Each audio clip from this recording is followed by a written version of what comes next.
Hello, ma'am. Good evening. Good evening. Good to see you, ma'am. Same here. So students are joining, I guess. Yes. We are just waiting for a few more minutes to. And we are expecting some faculty people as well. Yes. On the faculty role, there are a good number of faculty people who are interested in their entrepreneurial initiatives. So I'm also expecting. So I see some of them have already joined, few of them. So just hope that I am able to meet your expectations. So let's see. Definitely.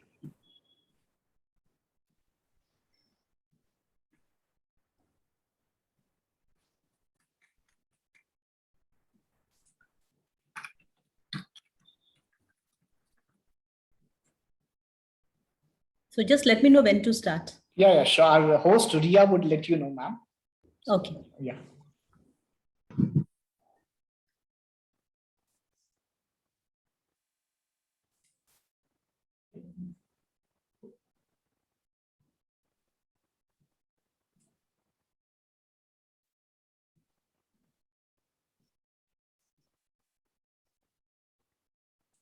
Wow.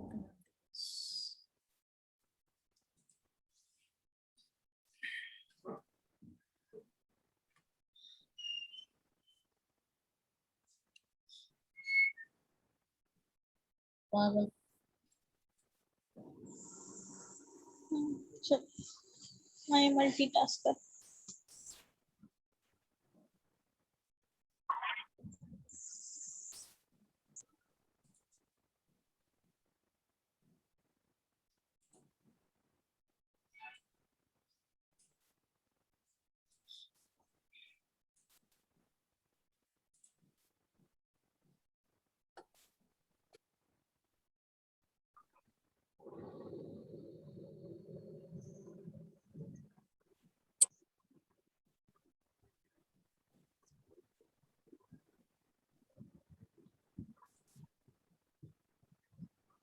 Ria, are you there?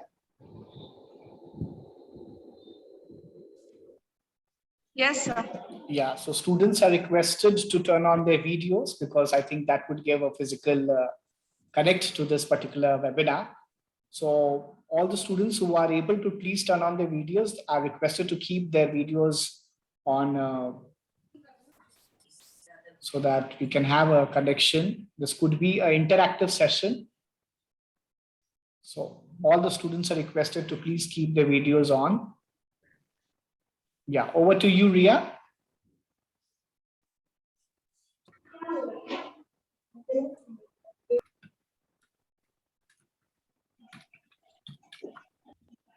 Good morning, everyone. Good evening, everyone. So may I start? Yes, please. Yes, please. Yes. Every year, August 21st is celebrated as World Entrepreneur Day, a day that has been coined to celebrate innovation and empowerment of entrepreneur and leadership throughout the world. Entrepreneur is vital, not just to job creation, but a very essential and integral part of our economy and growth and problem solving. So let us celebrate for founders, managers, producers, designers, innovators, administrators, and all those who work behind the scene, not only to run, but a grow of successful business. A very good evening to one and all present here. Respected Principal, Dr. Sister M. Rashmi A.C. Patna Women's College, Alok John Sir, Director, Mother Veronica Excel and Innovation Center, teachers and dear friends. I, Ria Prakash, Premier Patna Women's College, feel a great honor to welcome Ms. Anubha Prasad, Founder CEO of Kare Ke Ba Foundation, on behalf of the whole family of Patna Women's College. Welcome, ma'am. Thank you. I hope this session on innovation ecosystem, the game changer, would help us in upgrading our leadership innovation skill across the globe. Let us start with the webinar with a virtual tour of incubation. Over to you, sir. Thank you, Ria. I'll just begin.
Moving forward, I would like to invite Alok Jain Sir, Director, Mother Veronica Excellence and Innovation Center, Patna Women's College. Over to you, sir. Thank you. Thank you, Ria. On this pleasant evening, I extend my heartiest welcome to Ms. Anubha Prasad, CEO and founder of Karekeba KKB Ventures. Before I begin my deliberation, I want to extend my heartfelt gratitude to Dr. Sister M. Rashmi AC, Principal, Patna Women's College, Dr. Sister M. Tanisha AC, Vice Principal, Patna Women's College, Dean of various academic bodies of our college, faculty members, and students. Today is a very auspicious day for someone who are lighting the lamps and taking an unprecedented courageous step, and whom we fondly call as entrepreneurs. Entrepreneurs play a major role in an economy by ushering in new ideas and innovations to market, and thereby creating value for their stakeholders and generating jobs. World Environment Day is the day of founders, managers, producers, contractors, industrialists, innovators, administrators, designers, and producers, as stated by the Alliance of International Business Associations. The word entrepreneur tracks its origin to the 13th century French word entreprendre, which means to do something or to undertake. Although the concept of an entrepreneur has been around for centuries, the word itself was formally coined by the 18th century French economist Jean-Baptiste Say. Popular to the contrary belief, it wasn't Adam Smith, the Scottish economist and the writer of the free market Magna Carta, The Wealth of Nations, who coined the term. In fact, Say pointed out in his writing about Smith's book that he found the omission of enterprising businessmen as a serious flaw, while agreeing on most of the other points. In modern day economy, entrepreneurs are hailed as the warriors of the free market economy who bring something new to the world. From the days of stalwarts of India Incorporation, such as Dhirubhai Ambani, Ghanshyam Das Birla, Adi Godrej, Jamshedji Tata, Kailash Chandra Mahindra, to new age entrepreneurs in India's e-commerce, technology, and IT companies like Sachin and Vinny Bansal, Shiv Nadar, Nandan Nilekani, Deep Kalra, all defined India's way forward in global trade and commerce.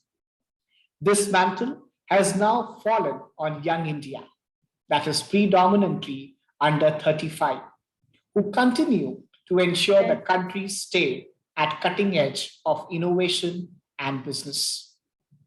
As the director of Mother Veronica Excellence and Innovation Center, Patna Women's College, I take pride to share the remarkable achievements of students and the institution within a short span of time combating the COVID crisis under the aegis of Mother Veronica Excellence and Innovation Center.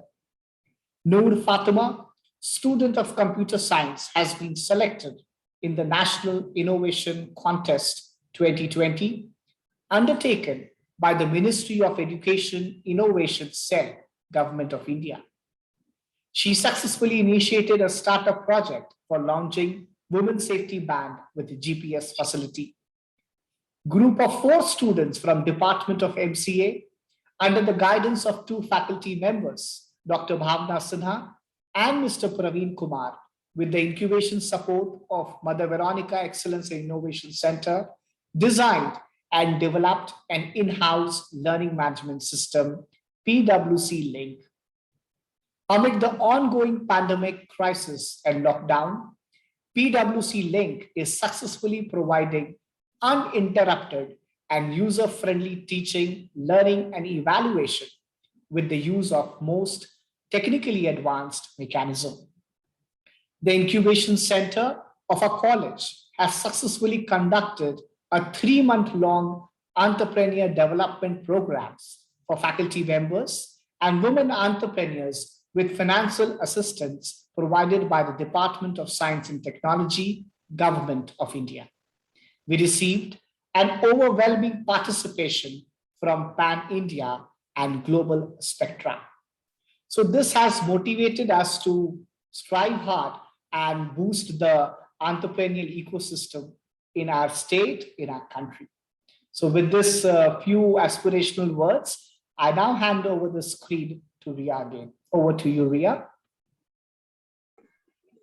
Thank you, sir. Now, I invite Astha Anand, Joint General Secretary, Patna College, to introduce Speaker of the Day, Ms. Anubha Prasad. Over to you, Astha. Thank you, Ria. Good evening, everyone. I'm here to introduce our resource person of this session, Ms. Anubha Prasad, ma'am. Ms. Anubha Prasad is a technocrat, a career banker, and a sustainable finance practitioner. An NTS scholar, she completed her undergraduate in electric engineering from BIT and MBA in finance and strategy from MDI Gurgaon, and became a certified associate of Indian Institute of Bankers. She has had a 23-year stint at Small Industries Development Bank of India. She held key positions, general managers heading its Chandigarh, Noida, and Jaipur offices, team leader at SIDBI's Sustainable Finance and International Cooperation Vertical, and its Central Loan Processing Cell. Apart from leading SIDBI's core business of project financing, credit delivery, and portfolio management, she successfully led SIDBI's project with Green Climate Fund, the World Bank, the European Bank, and other international multilaterals, has also mentored hundreds of first-generation entrepreneurs and advised startups and incubators at B schools, including IIMs. In 2018, she transitioned to the UN Environment India as the national coordinator, leading the work on sustainable innovations, inclusive green economy, sustainable finance, sustainable livelihoods, and sectoral green transition projects. Coming from Bihar, a state at the bottom of almost all development indicators, she always had this dream and passion of becoming a change agent for underserved states of India through what she knew best, nurturing sustainable entrepreneurship and creating employment opportunities through them. She moved on to found Kare Keba Venture in October 2020. Kare Keba is Bihar's first startup accelerator come impact investment platform for nurturing innovation-driven startups from underserved states and facilitating investors' interest in them. In the 8 months of its existence, Kare Keba has been able to curate and handhold about 30 startups and generate investors' interest from about 200 investors. It has created a vast pool of accomplished mentors to handhold startups and enhance their investment readiness with a special focus on their long-term sustainability beyond its stated objective. Kare Keba, with a vision to amalgamate positive socio-economic environmental impact with financial ROIs, has been able to bring a human angel to investment paradigm. It has entered into several collaborations, both national and international.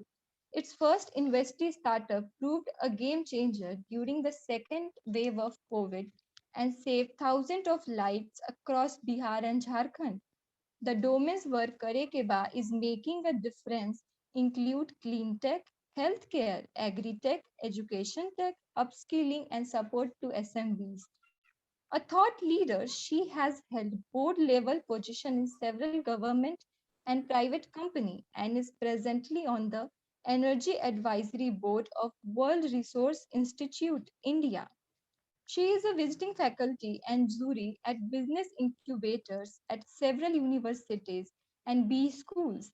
She led SIDBI's initiative of mentoring first generation women entrepreneurs as a team leader of SIDBI's women officers and handheld more than 500 women entrepreneurs under Government of India Stand Up India scheme.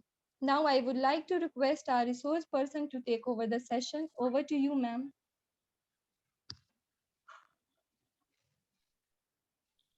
Thanks a lot, Astha, Ria, and before that, Alok, for such a wonderful introduction and for such a lovely tour to Patna Women's College's Innovation and Excellence Center.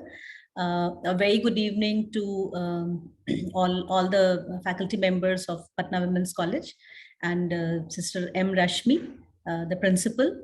And thanks, Alok, for having me here, for giving me this opportunity. And of course, the students.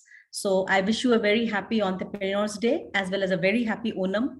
It's a very auspicious festival for all of us, which symbolizes prosperity and abundance. So on this very auspicious day, I'm very happy to be connected with all of you. And it's always great to come to colleges, particularly a center of excellence like Patna Women's College, because it is through these, colleges and the young minds and the ideas and the minds brimming with enthusiasm. I can go back to my own college days. I did 2 years in Patna Science College after my 10th from St. Joseph's Convent here. And after 2 years in Patna Science College, I moved on to do my engineering and then MBA, etc., etc. But then who doesn't know about Patna Women's College? It's been such a, iconic mark of excellence in our state. And kudos to Patna Women's College, not only for nurturing excellence all these years, but also for standing the most difficult tests of time, which fell its way, I'm sure. So thanks very much for being what you are. So, and congratulations for being such a great center of excellence where, innovation as well as academics both are nurtured with equal emphasis and excellence. So again, thanks very much. Astha has given a very vast, of course, introduction of mine, but I don't consider myself to be worthy of such, lofty words. I am first and foremost, I am here to contribute something to my state and my country, and of course the states which have lagged behind the India growth story. We always talk about, industry 04, which is the. Can you please mute yourself, whoever is not speaking, and I'll give you ample opportunities to ask questions, because it is always great to have a dialogue rather than a monologue. So where was I? So I was saying that we always talk about Industry 04, which is the fourth industrial revolution, which is driven by digital economy and which is driven by very deep penetrating innovations, etc., etc. However, we see that the fruits of these developments across India, across globe, have not been uniformly distributed. So whereas in India we see that a lot of strides have been made in innovation, in entrepreneurship, and a lot of states have benefited. But some states are there which have lagged this growth story, so which are not yet part of the India growth story. So this always used to disturb me, that the state where I come from has somehow lagged behind. For whatever reasons, it has lagged behind the pace at which India is growing. And I worked for 2 years in the UN after SIDBI. So when I was in UN, and you all know that Sustainable Development Goals, there are 17 SDGs. And UN is the custodian of the SDGs. And it was always very disturbing and very sad for me to see Bihar at almost at the bottom of all 17 indicators, either, bottommost or maybe 1 or 2 steps ahead. But then it was a very painful fact for me. And I used to always think about, what to do, which can bring some kind of changes, even in a minuscule way, to my state and the ecosystem here. So we founded Karekeba when last year I was in UN, but there was work from home. So I had come to Patna, which is my native place, and I was working from home from here. And then when the lockdown was announced, After that, we all are aware that the reverse migration crisis happened when a lot of workers from Bihar, from UP, Chhattisgarh, Odisha, these kind of states started migrating back to their states. And the kind of desperation and the kind of, pathetic, the plight that we saw on the streets, on the trains and everywhere. So it made us think that what has gone wrong? Where have we gone wrong? And with those thoughts, we started helping those migrant workers who were coming to their respective states. And of course, when I say we, it wasn't an organization or anything. It was some of our, like-minded friends, a bunch of normal people. And we started this initiative we called it Sattu Setu because we were providing a food kit and a hygiene kit to all these, migrant workers, so that their journey becomes safe, because we had seen that a lot of toil and a lot of, pains were there when they were traveling back to their respective domicile states. And we could help about 25-30,000 people through this initiative. We also used to get their tests done on the stations, and it was lockdown. It was very difficult to get these things done, but then we could rope in civil defense people, volunteers, and other people who could go to the station and work with those migrant workers. So then after this initiative faded, then a core team of 4 or 5 people, I and a few of my friends, and I wouldn't call them friends because we hadn't ever met before, but we just thought of doing something which was more long lasting and more sustainable, and a kind of if I can't call it a game changer yet, but I can call it that it can be a differentiator for our state. So we just thought of starting something like that. And then with those, kind of motivation, I moved to Bihar. I mean, there was a big question that who will lead it from the ground, because migrant Biharis are doing well everywhere. But what about, having your feet on the street? So with these thoughts, I resigned my job at the UN. I came to Bihar to start Karekeba Ventures. And it was tough initially. It was very uncertain times for us. And also I was kind of questioning myself again and again, that to leave a cushy job at the UN, which was paying me well, and start this something which was totally uncharted, unexperimented, untested. So, but then I'm happy that I took a right decision, because in 9 months of our existence, we've been able to help a lot of people. And we have been able to, in whatever small sphere that we are working in, we've been able to kind of create a differentiator and to kind of, bring in the ecosystem ingredients, which is when we talk about strategy and we talk about innovation and we talk about, go to market, and we talk about minimum viable product, these kind of stuff. So it's also a kind of, awareness, which we have been able to create. With these words, I'll go back to my topic, which is innovation ecosystems, game changers for the economy and the country. So I think I can share the screen. So I've put together a few slides, which are very simple slides, and I'm sure you are at a much advanced level than this. So let me just see. I think everyone can see my screen. So, yes, it's visible. Yeah. So this is, innovation ecosystem, the game changer. Steve Jobs, who is considered a guru of almost all the innovators across the world, had once said that innovation distinguishes between a leader and a follower. There could be ample number of qualities which distinguish a leader with a follower from a follower. But then innovation is the foremost quality wherein a leader becomes a leader. So why is important? Why is innovation important? And another question is, can innovation be taught? So innovation is important for the reasons which are well known to us.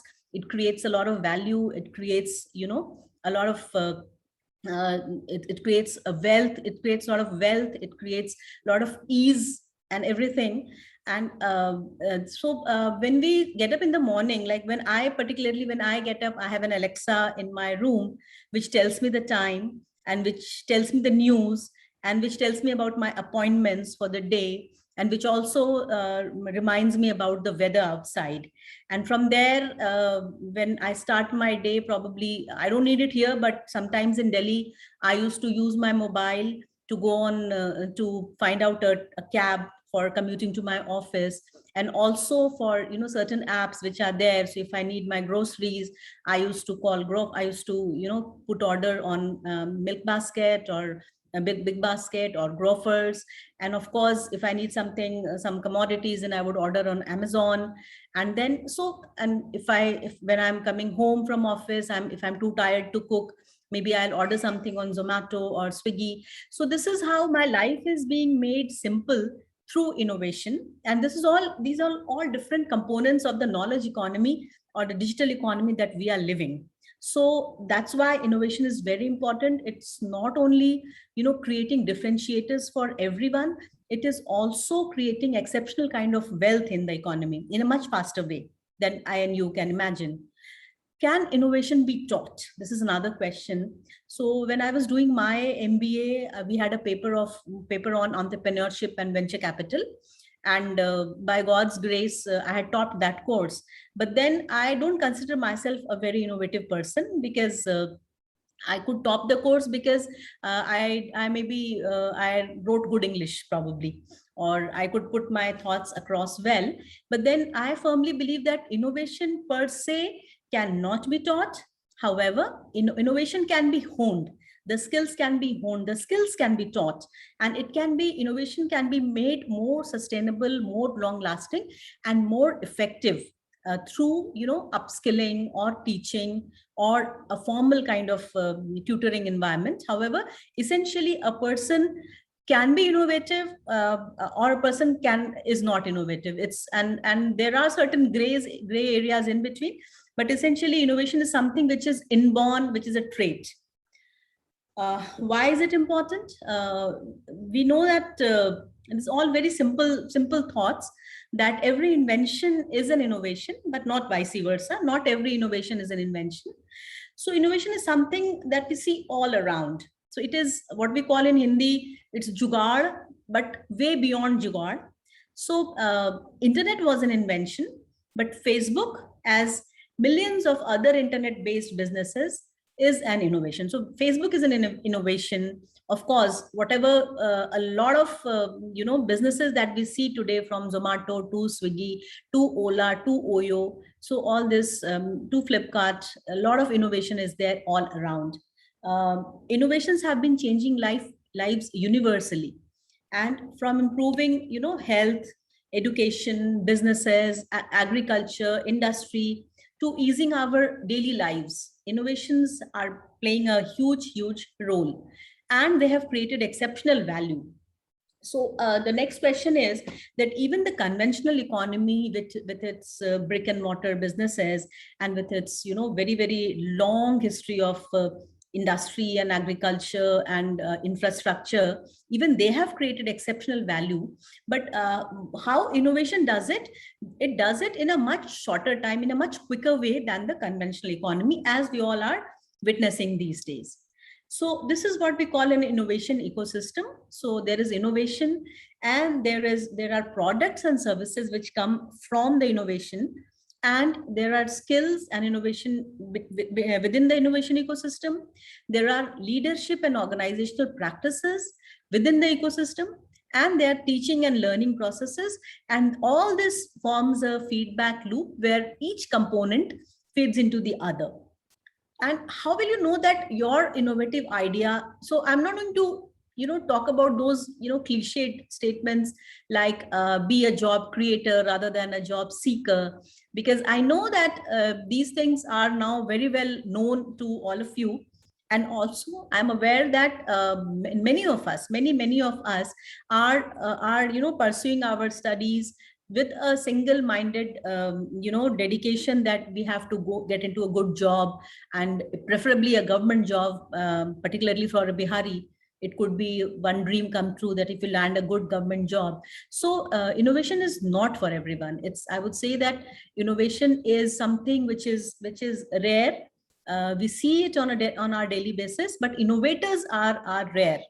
So does your idea have potential? How will you decide that the idea that I have come up with, is it something which has a lot of potential, which can be scaled up, which can be the next Facebook or something like that?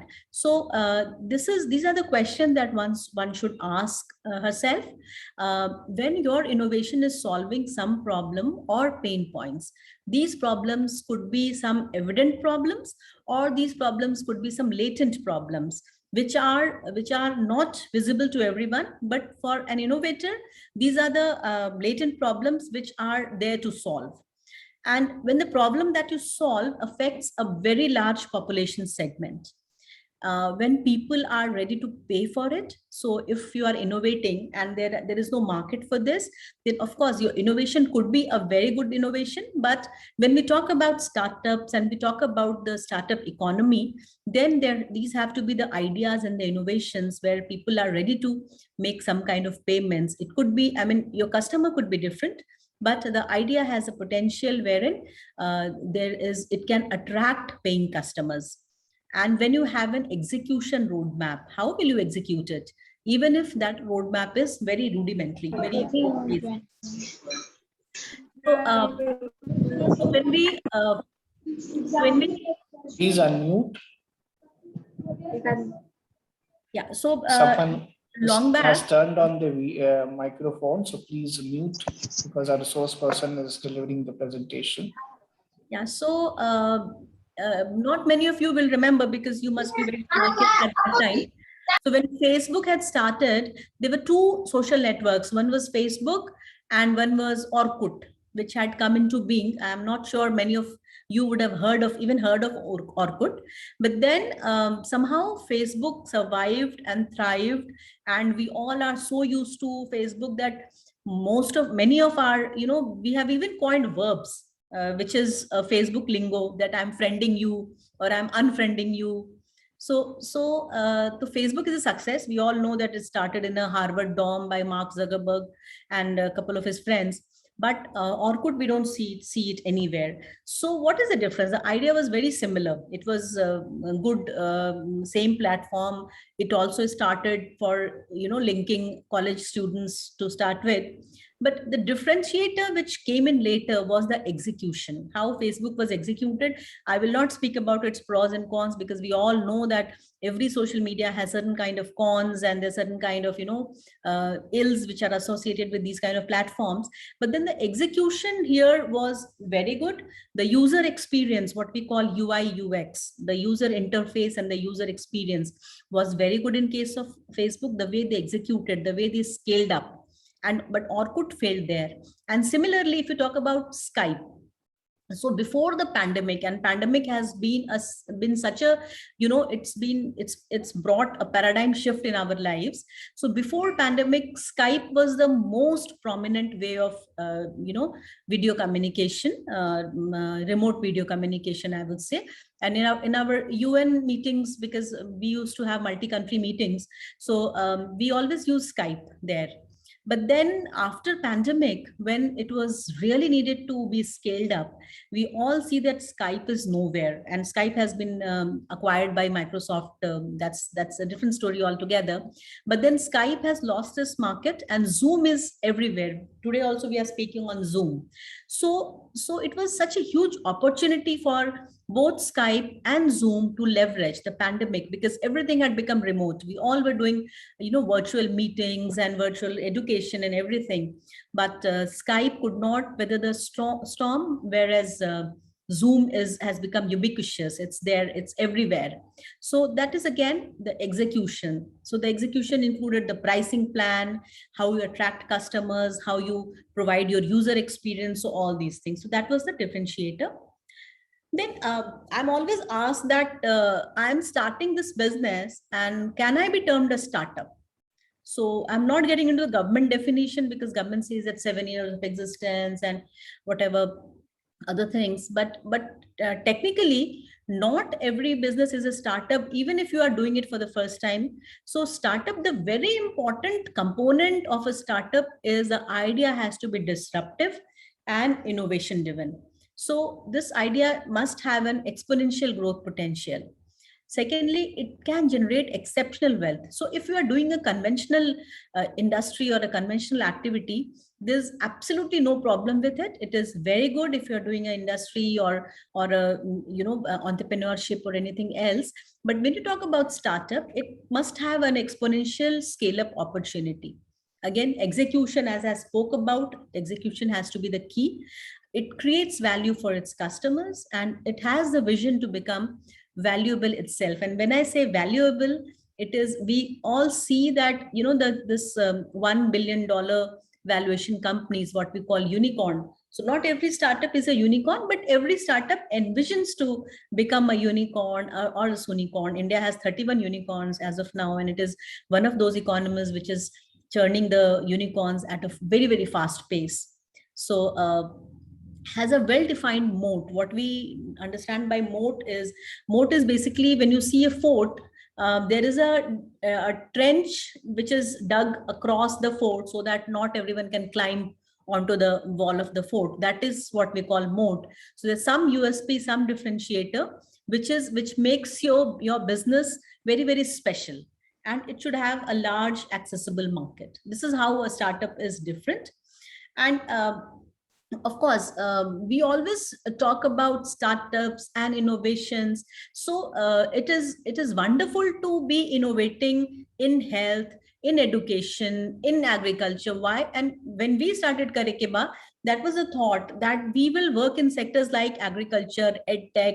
Of course, healthcare is our foremost sector, and then SMB and SaaS, what we call software as a service. So these kind of sectors, because we believe that these sectors have a huge market, and not only huge market, but they have a huge impact potential.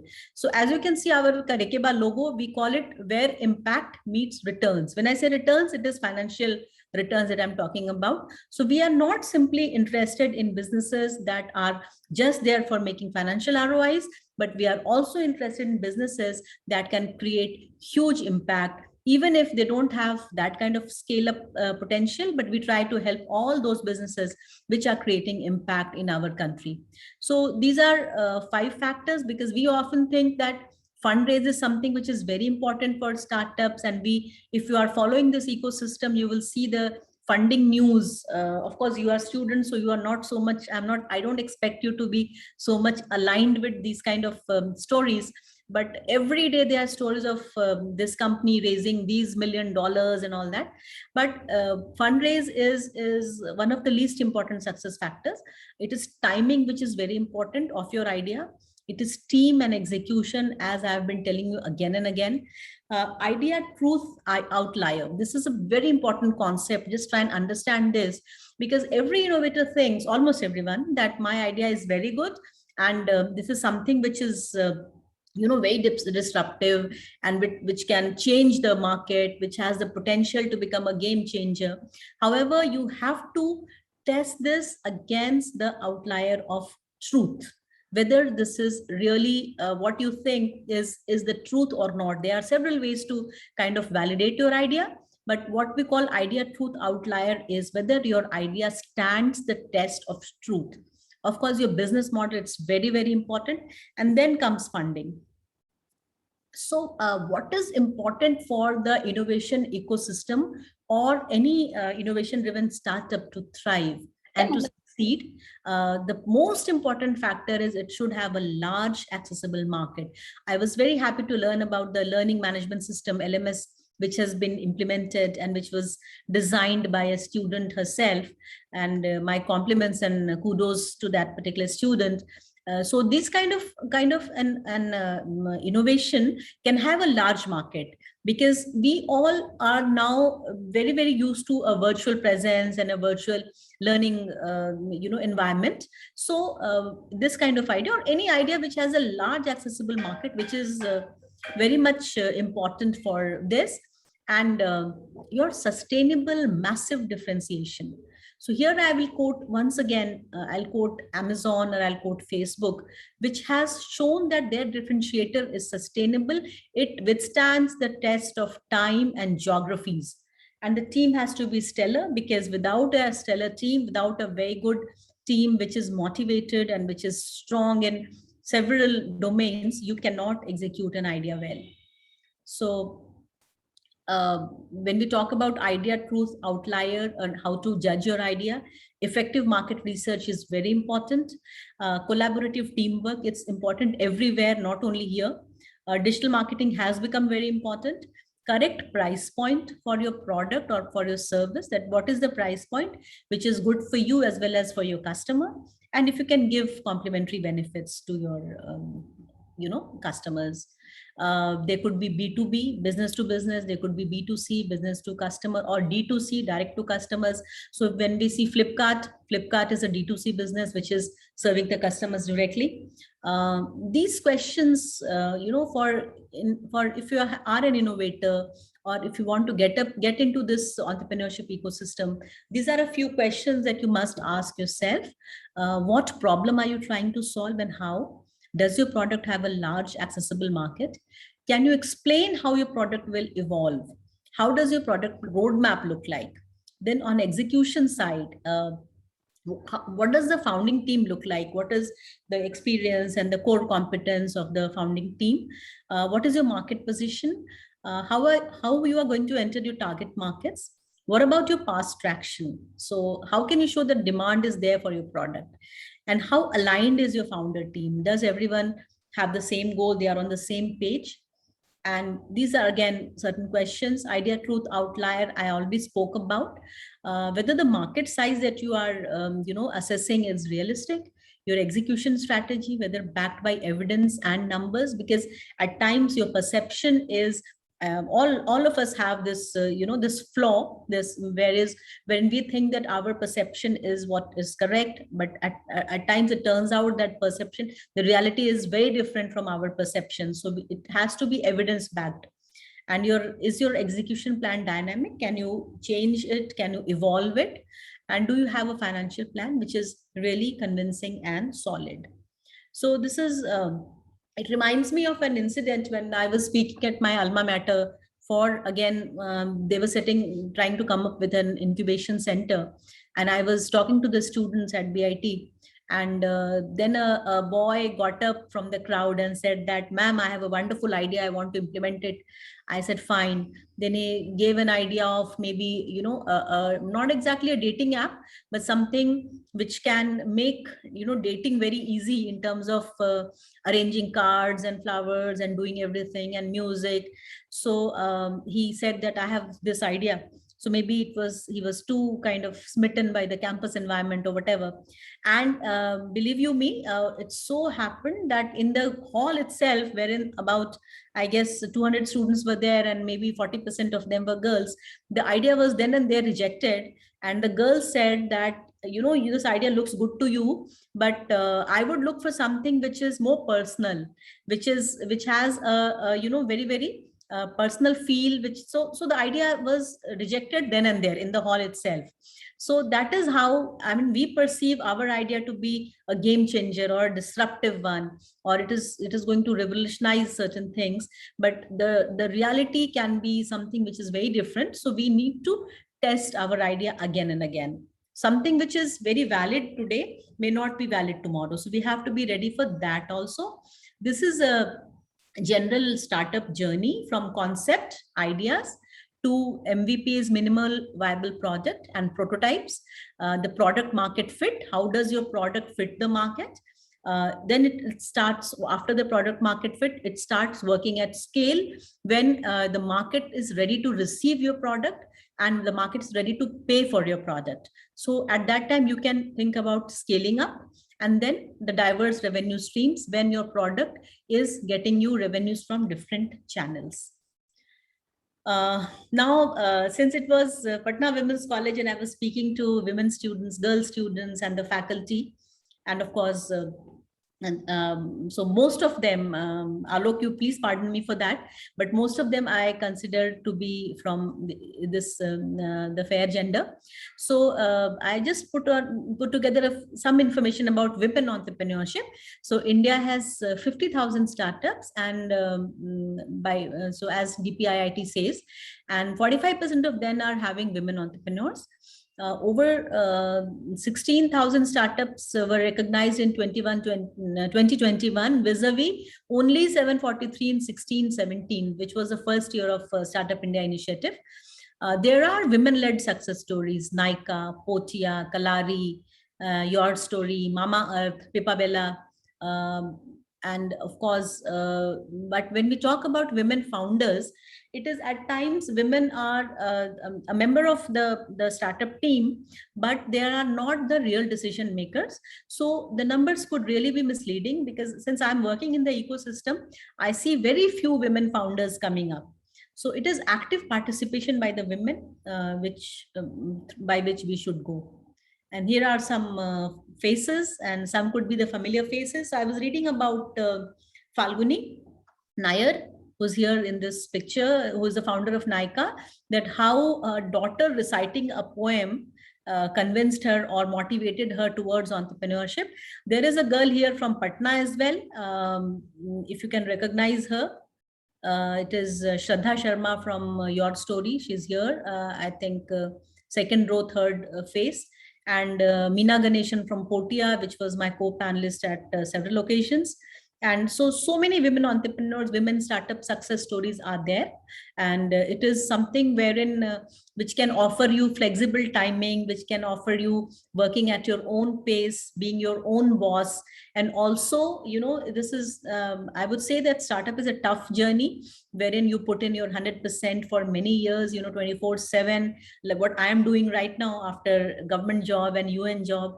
But then the kind of motivation is there, doing your own business or doing your own startup, that is immense, because you have the satisfaction of building something from scratch. This is how we evaluate the startups. Founders' expertise, this is Karekiba's matrix that we use: conviction, execution capacity, qualification, then POC, proof of concept, product quality, user experience, performance matrix, because we test the product ourselves, customer order life cycle feedback. I mean, how many times you are going to order the same product from the same startup, competitive advantage. These are barriers to entry. Are there any barriers, or is the product innovative enough? Stickiness. I mean, what is the stickiness for the customers who are ordering repeatedly for your product?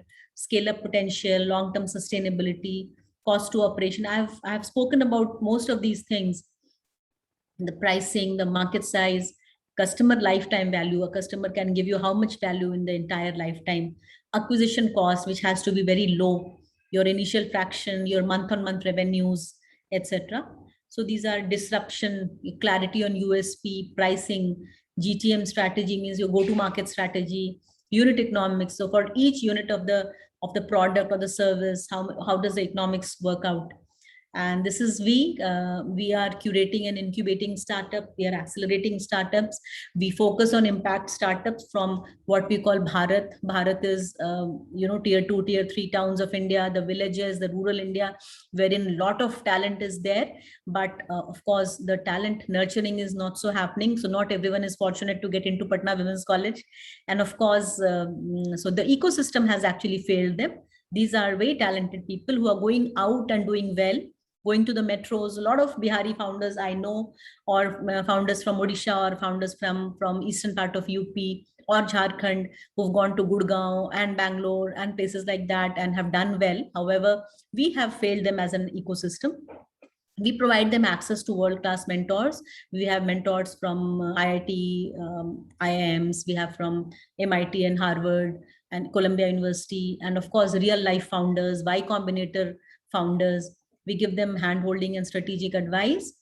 We give them access to seed assistance. We give them ongoing monitoring and nurturing, and of course, syndication services for different kind of financial needs. So this is we. And thank you very much for having me over here. And really, it was a pleasure talking to all of you. Alok, can we open the floor for questions? How do you want to go about it? Yes, I think we can keep this open for a few questions which are invited from the participants. So over to you, Ria.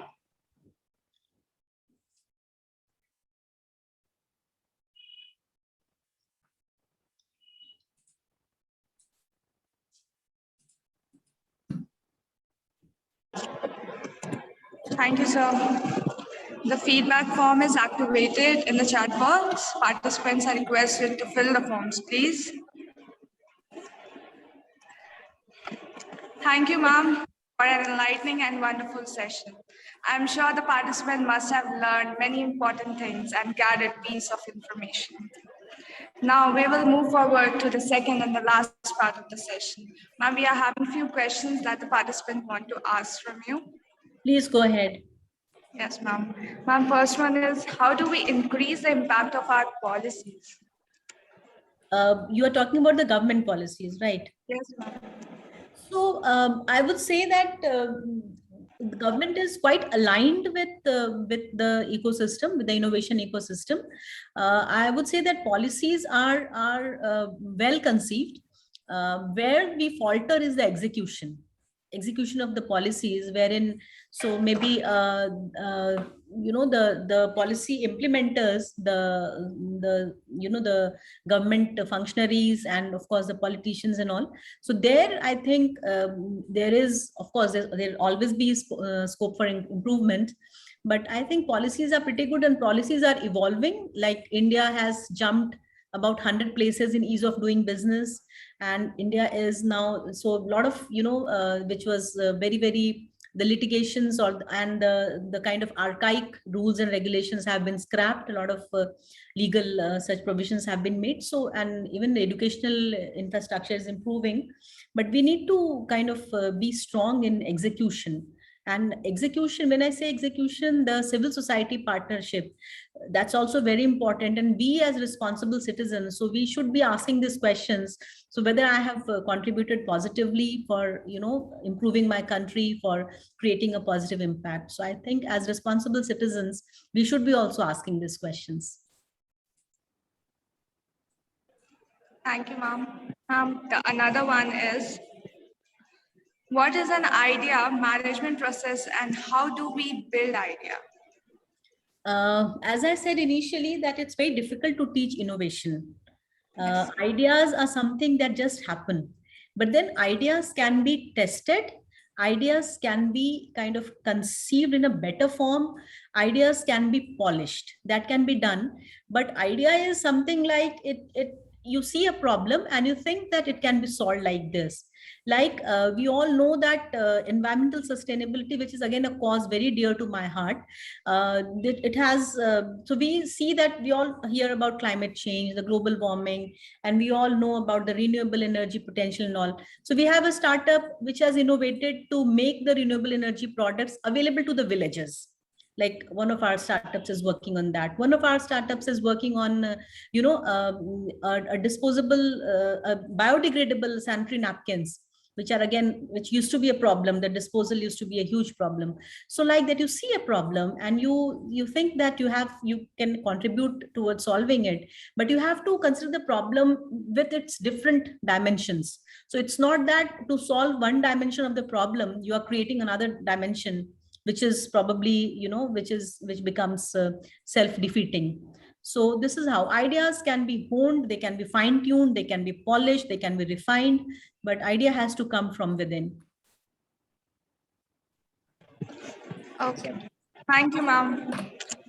So I would love to get some questions from the faculty if people are there.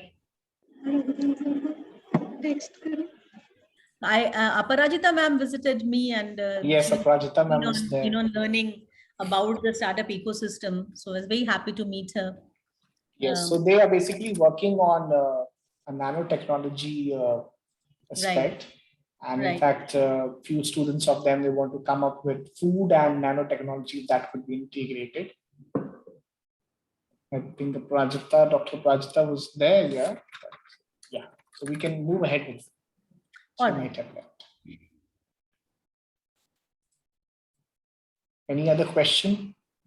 I have one question with respect to our vision with respect to enhancing this entrepreneurial ecosystem in a state of Bihar.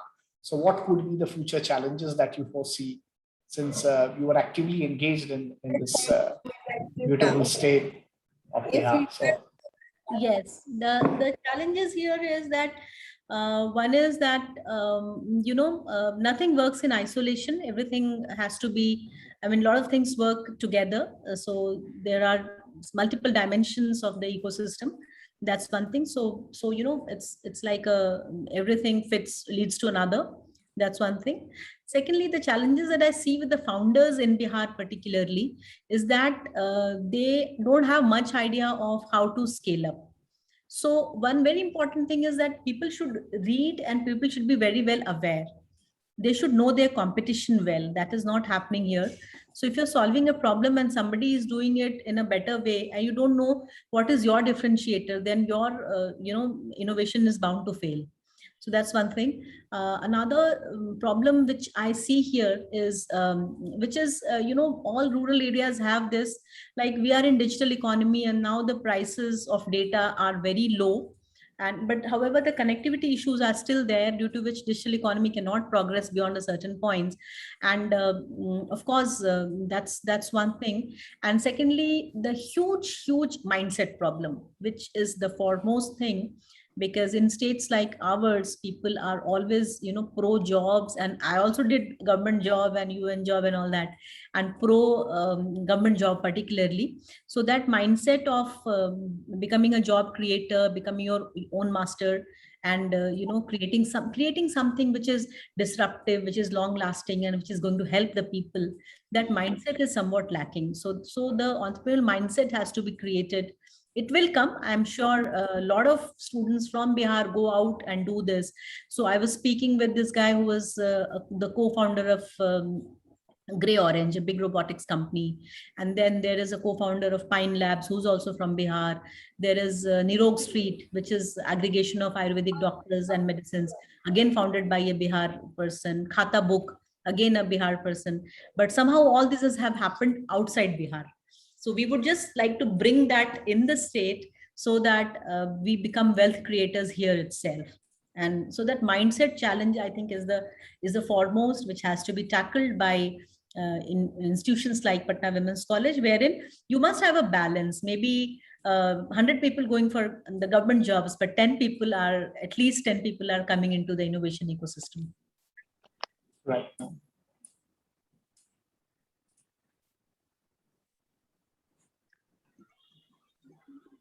Thank you. Now I would like to invite Noor Fatima from BCA for the vote of thanks. Over to you, Noor. Thank you, Ria.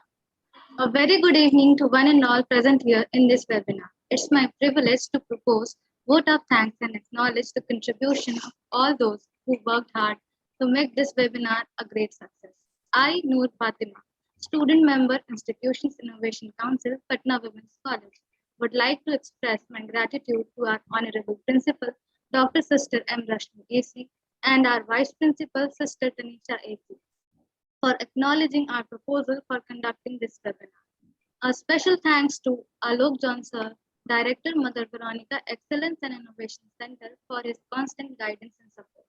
I would like to express my gratitude to our esteemed speaker of the webinar, Anubha Prasad Ma'am, for her presence and contribution to make this webinar a great success. Thank you for inspiring and encouraging us with your words, ma'am, on this special day. I much thank the organizing team, volunteers for working hard for the past few days to make this webinar successful. A special mention to our student council members for their contributions to make this webinar a great success. Last but not the least, a very big thanks to all the viewers for their cooperation in making this webinar a resounding success. E-certificates of all the registered participants would be sent through mail after this webinar. Now, I request all the participants to stand up for the national anthem.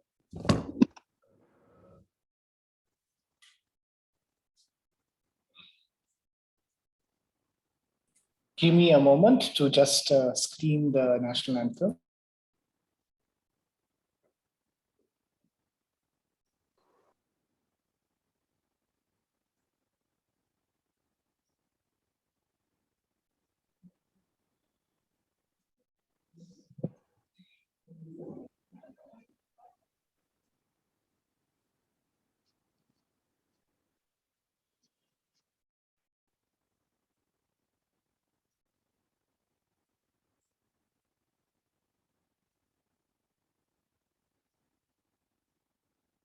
जनगण मन अधिनायक जय हे भारत भाग्य विधाता पंजाब सिंध गुजरात मराठा द्राविड उत्कल बंगा विंध्य हिमाचल यमुना गंगा उच्चल जलधि तरंगा तव शुभ नामे जागे तव शुभ आशीष मांगे गाहे तव जय गाथा जनगण मंगलदायक जय हे भारत भाग्य विधाता जय हे जय हे जय हे जय जय जय जय हे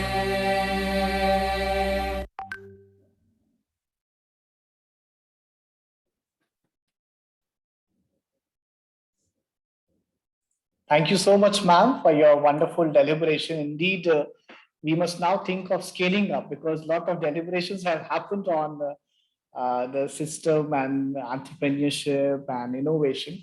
But yes, scaling up and resistance and to be there in the field for long is what I think is the need of an hour in our state. So thank you once again, ma'am. It is our gratitude to have you on this forum, ma'am. Thank you. Thank you so much, ma'am. Have a good So much evening. for inviting me over, and thanks, Sister Rashmi, also for being Thank part of this. Thank you so much.